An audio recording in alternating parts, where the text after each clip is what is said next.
Hot crisis as Ruto is being exposed, that is the one derailing the IEBC shortlisted official as we approach 2027, as he have his own political game to perform in the IEBC. Let's watch this video exposing the current head of state.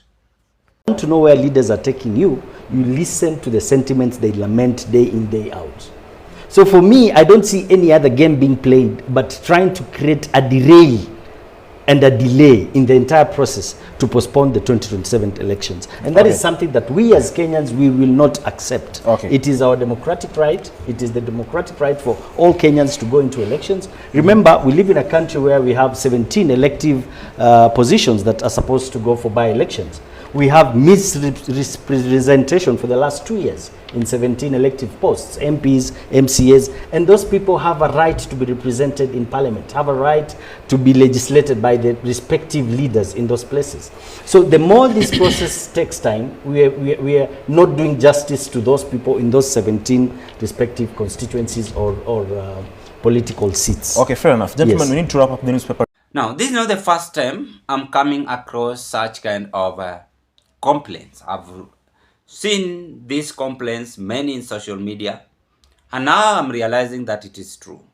But now the question is, why is Ruto buying time and not having any interest to finish this shortlisted IEBC official? Why is he buying time? Why is he buying time? In fact, right now the IEBC was to be set ready and go ready for election in the constituencies level and also the national tallying center, that is Bomas of Kenya. But there is a game President Ruto might play here. Maybe anataka kusneeze watu wake. Do no sneezing. Aweke watu wake. Wengine wabaki wakihangaika. Bora ameweka watu wenye watamsaidia kurigi election. Tuachane na tamaa. And that is why this gentleman is saying that Ruto is buying time. He knows what he's doing. Because he's the one having power under our constitution, the right. But it's so unfortunate that he is not proving himself as a good leader. Is not proving himself as a good leader by even having interest to rig election. Why would we plan to rig election, yet Kenyans are the ones going to make a decision? Rigging election in the Republic of Kenya is now becoming too much. We must now stand up, and I want to call upon leaders to focus with their main own agenda and perform their duties. Now he is being exposed that he has already knows his men who are going to be the IEBC official. He's ready to fight his competitor.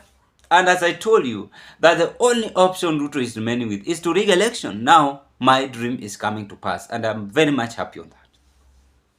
Lakini if election is held free and fair, hakuna Ruto pale ataenda. That is a fact. Tuambieni ukweli. Wenye wakuambia ukweli, wafaa wakuambie hivyo. Kwa sababu nilikwambia ujitokeze na uambie wa Kenya hivi na hivi nimewafanyia, munisamehe. Hiyo ingekuokolea. But now you cannot survive that way. That is a fact, and is now being exposed. Fellow Kenyans, what are your take? Kindly drop your opinion at the comment section below. I rest my case at this point. I wish you all the best, and thank you so much for your continued support always as IEBC shocker is being exposed under William Ruto's administration. He is derailing and fighting back for his own benefit. Bye-bye.